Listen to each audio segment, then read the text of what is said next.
Good morning student, मैं पंकज कुमार करम विद्या मंदिर शिक्षण संस्थान की ओर से ऑनलाइन क्लास में आपका फिर से स्वागत करता हूं। आज हम अपनी इस वीडियो में कक्षा 8 विषय विज्ञान चैप्टर नंबर 3 संश्लेषित रेसे एवं प्लास्टिक का अध्ययन करेंगे। इससे पिछली वीडियो में हमने इसी पार्ट के संश्लेषित रेसे वाले टॉपिक को अच्छे से समझा और उसके अच्छे से नोट्स भी बनाए। आपको अच्छे से समझ में भी आया होगा।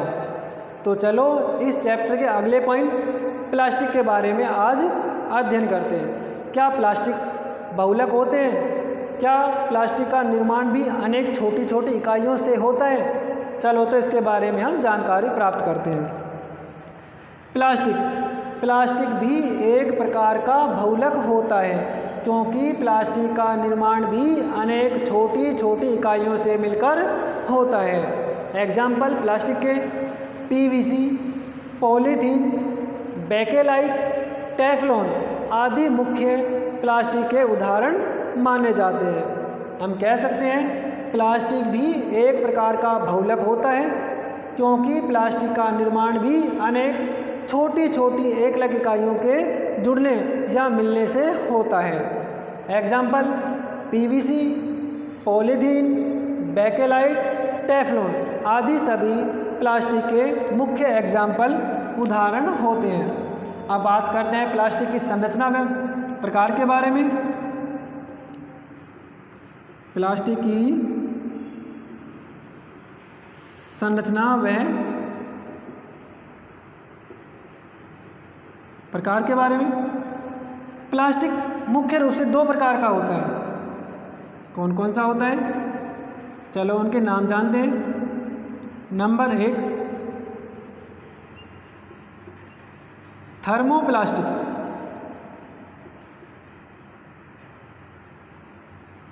Number 2 thermosetting plastic.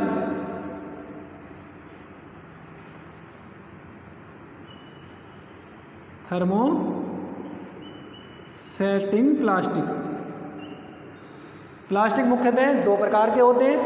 Number 1 thermoplastic, number 2 thermosetting plastic. Thermoplastic को दूसरे नाम ताप सुन्मे के नाम से भी जानते हैं। थर्मोसेटिंग प्लास्टिक को ताप दृढ़ प्लास्टिक के नाम से भी जानते हैं। तो इस प्रकार हम कह सकते हैं प्लास्टिक भी बहुलक का रूप होता है, क्योंकि उसका निर्माण अनेक छोटी छोटी इकाइयों से होता है। पीवीसी, पॉलीथीन, बेकेलाइट, टेफ्लॉन आदि सभी प्लास्टिक के उदाहरण माने जाते हैं। प्लास्टिक के प्रकार। प्लास्टिक मुख्यतः दो प्रकार का होता है। थर्मोप्लास्टिक या ताप सुन्मय प्लास्टिक। नंबर 2 थर्मोसेटिंग प्लास्टिक या ताप दृढ़ प्लास्टिक। तो अब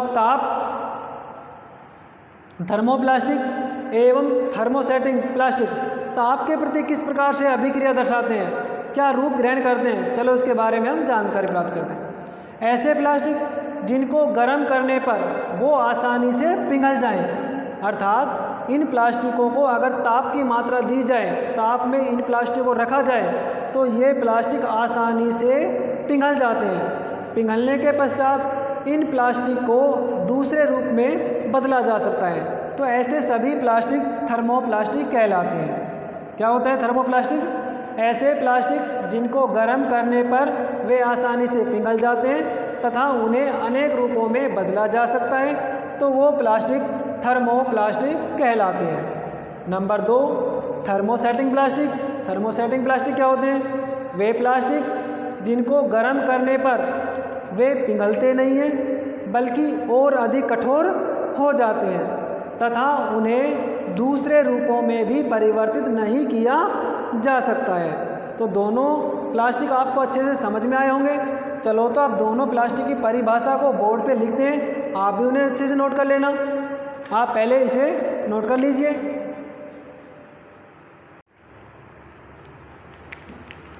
नंबर 1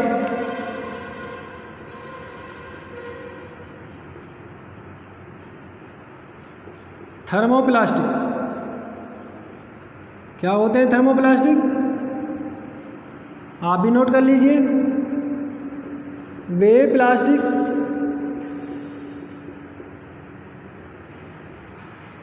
जिनको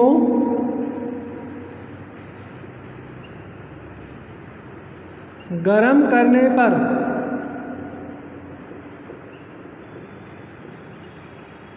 वे आसानी से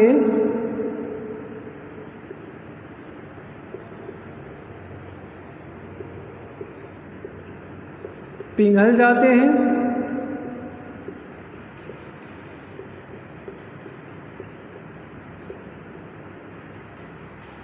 वे प्लास्टिक जिनको गर्म करने पर वे आसानी से पिघल जाते हैं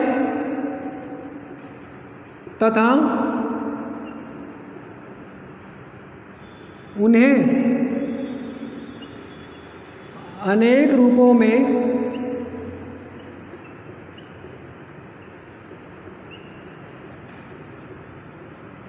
बदला जा सकता है।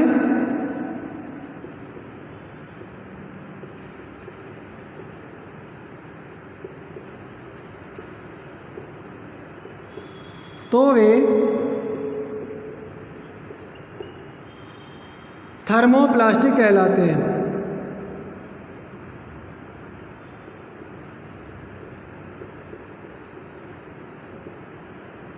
तो वे थर्मोप्लास्टिक कहलाते हैं। कौन कौन से ऐसे होते हैं? नाम लिखते हैं चलो उनका। उदाहरण पीवीसी, पॉलीथीन आदि प्लास्टिक थर्मोप्लास्टिक होते हैं। इन प्लास्टिकों को अगर यदि गर्म किया जाए तो ये प्लास्टिक सॉफ्ट कोमल हो जाते हैं, पिघलने लगते हैं तथा इन प्लास्टिकों को अनेक रूपों में परिवर्तित भी किया जा सकता है। तो इस कारण इन प्लास्टिकों को थर्मोप्लास्टिक कहते हैं। अब बात करते हैं नंबर 2,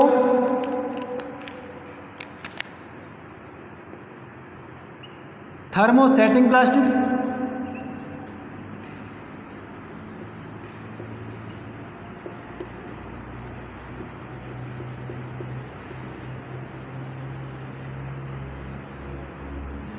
थर्मोसेटिंग प्लास्टिक क्या होते हैं? चलो इसे नोट करते हैं। वे प्लास्टिक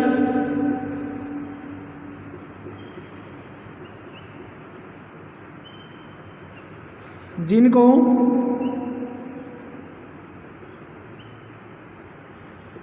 गर्म करने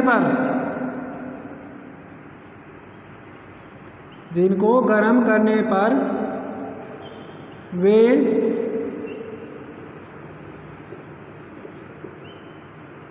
पिघलते नहीं हैं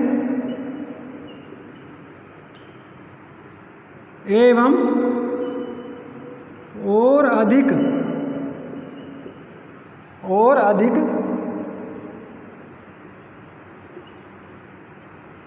कठोर हो जाते हैं।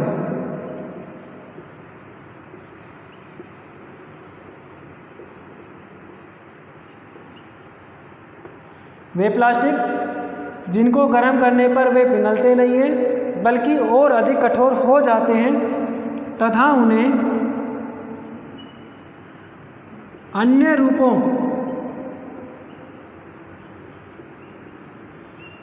में नहीं बदला जा सकता है।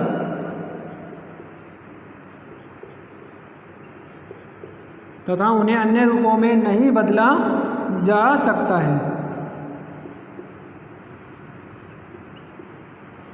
तो वे प्लास्टिक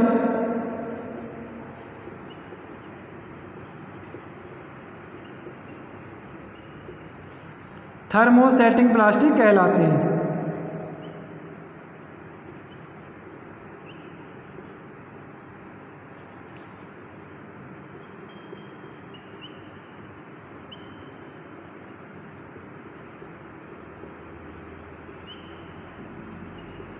क्लियर है? ऐसे प्लास्टिक जिनको गर्म करने पर वो पिघलते नहीं हैं और अधिक कठोर हो जाते हैं तथा उन्हें अन्य रूपों में भी बदला नहीं जा सकता है तो वो प्लास्टिक थर्मोसेटिंग प्लास्टिक कहलाते हैं। कौन कौन से हो सकते हैं, उदाहरण उनके भी लिखते हैं। उदाहरण टेफ्लॉन,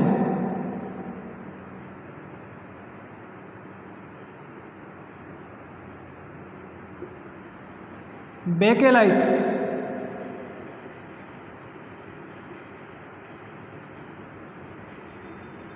आदि।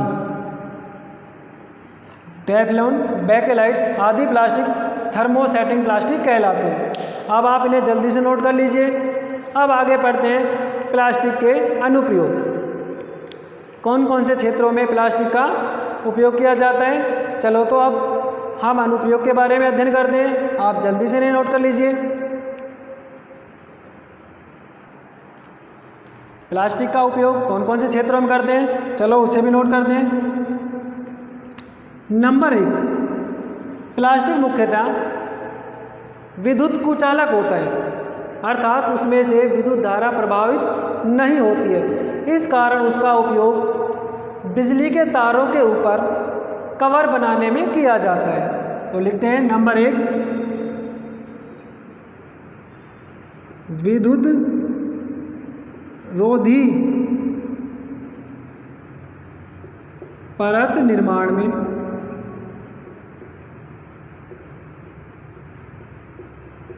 अर्थात प्लास्टिक के उपयोग से बिजली के तारों पर कवर बनाए जाते हैं, जिसके कारण उन बिजली के तारों को छू लिया जाए या पकड़ा जाए तो वो बिजली के तार करंट नहीं देते हैं। इस कारण प्लास्टिक का उपयोग बिजली के तारों के ऊपर कवर बनाने में काम आते हैं। नंबर 2, प्लास्टिक का उपयोग विभिन्न प्रकार के बर्तनों, बाल्टी, पाइपों आदि के निर्माण में किया जाता है। नंबर 2,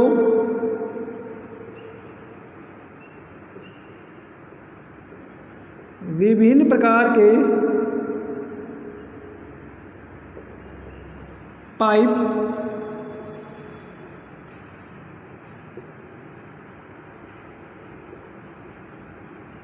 बाल्टी आदि निर्माण में। ठीक है। अब नंबर 3 जो मोस्ट है, टेफ्लॉन, जो कि हमने थर्मोसेटिंग प्लास्टिक का एग्जाम्पल पढ़ा था, उदाहरण पढ़ा था, उसका उपयोग बर्तनों के हत्थे बनाने में किए जाते हैं। अर्थात प्रेशर कुकर, इस्त्री आदि के जो हत्थे होते हैं उन पे कवर चढ़ा हुआ होता है, वो कवर टेफ्लॉन का होता है। टेफ्लॉन प्लास्टिक का टेफ्लॉन प्लास्टिक का होता है, जिसके कारण विभिन्न प्रकार के ताप रोधी आवरण बना सकते हैं। हम कह सकते हैं विभिन्न प्रकार के पाइप, बाल्टी आदि निर्माण में प्लास्टिक का उपयोग किया जाता है। बर्तनों के जो हत्थे बनाए जाते हैं, बर्तनों के जो हत्थे बनाए जाते हैं वो मुख्यतः बेकेलाइट के बने होते हैं, जो ताप के प्रति प्रतिरोधी होते हैं, जो जल्दी गर्म नहीं होते हैं। इसके अलावा बहुत सारे बर्तन ऐसे होते हैं जिस पर पतली प्लास्टिक की परत चढ़ी होती है, वो मुख्यतः बेकेलाइट से बने होते हैं, वो भी ताप के प्रति प्रतिरोधी होते हैं। तो हम कह सकते हैं थर्मोसेटिंग के एग्जाम्पल बेकेलाइट, टेफ्लॉन आदि का उपयोग बर्तनों के हत्थे निर्माण में किए जाते हैं। नंबर 3, बर्तनों के हत्थे को तापरोधी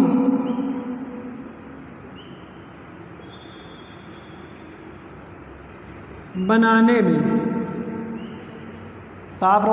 में किया जाता है। नंबर 4, विभिन्न प्रकार के खिलौने,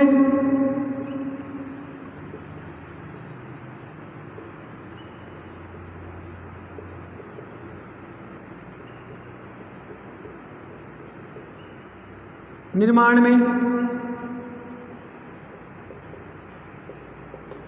प्लास्टिक का उपयोग किया जाता है। और ऐसे अनेक क्षेत्र हैं जिनमें प्लास्टिक का उपयोग किया जाता है, जैसे हमारे घर में अपशिष्ट पदार्थों को डालने वाली बाल्टियाँ, बाजार से सामान लाने के लिए पॉलीथीन आदि सभी प्लास्टिक से बने होते हैं। तो बच्चों, आपको ये वीडियो बहुत अच्छे से समझ आया होगा। आप इस वीडियो को लाइक करें, कमेंट करें और चैनल को सब्सक्राइब भी करें। आगे आने वाली वीडियो में हम 4R कारक के बारे में अध्ययन करेंगे, इसलिए आप चैनल को लगातार देखते हैं। चैनल को लाइक करें, सब्सक्राइब ज़रूर करें एवं छोटे छोटे कमेंट भी करें। धन्यवाद।